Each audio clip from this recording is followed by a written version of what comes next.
Right, so then getting your blade, remembering that this is the bottom side and this edge here goes facing upwards to throw the grass up, to chuck it into the bag. Start the bolt in by hand.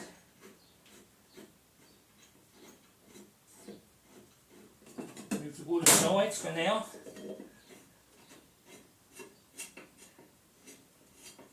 Tighten it up, like I say, by fingertips.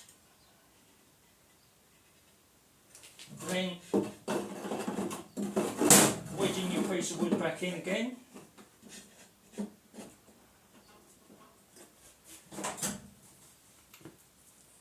Getting your socket.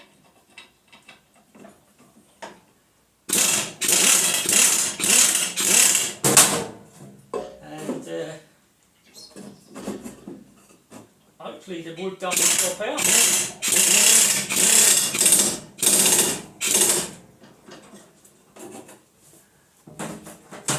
And there you go.